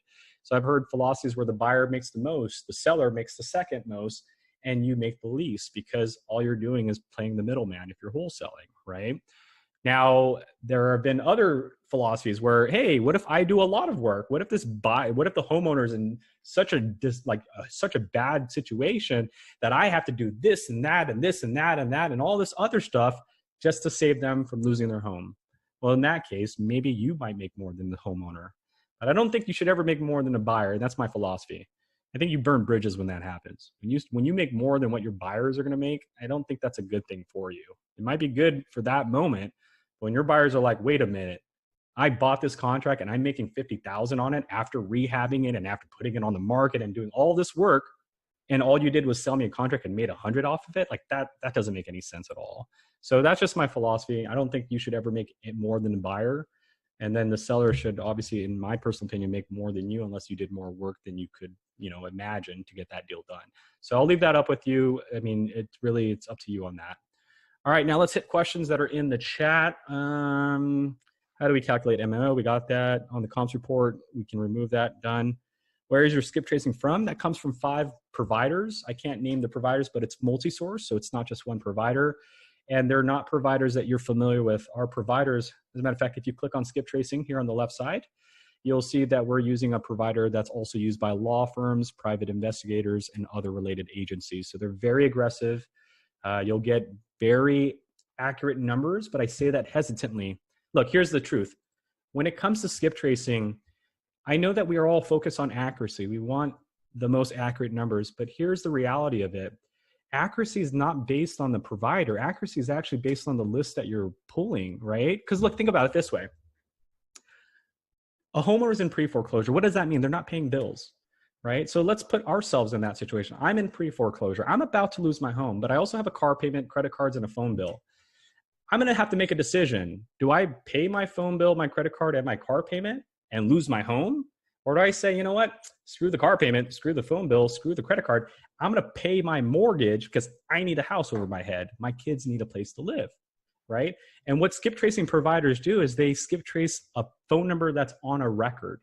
So at one point or another, the number that you're getting from any provider was a number recorded on a piece of paper. But the problem is, depends on the list that you're skip. If you're skip tracing a bankruptcy list, a pre-foreclosure list, a lien list, what does it mean? It means that these people are already not paying bills, right? They're not paying their mortgage. They're not paying, they lost their job because of bankruptcy, or they have a lien because they didn't pay the lien holder. So it already lets me know that they're not paying bills. And so when I trace a pre-foreclosure list, I know from years of experience that the accuracy on the pre-foreclosure list is never going to be good, even if I have the best provider out there possible. Why? Because most of the people on my pre-foreclosure list chose not to pay their phone bill so they can most likely save their home. That's the reality of it. You would probably do the same. Now on the other end, you skip trace a list of cash buyers. These are people paying their bills. You're most likely going to get more answers on that list. That's my 2 cents for you. It's not the provider, it's the data in which you're skip tracing. Yes, granted, there are providers that are more aggressive than others. And that's why there's free providers and paid providers. We're using the paid providers. But I want you to know that at the end of the day, it's not the provider usually, it's the lists that you're skip tracing.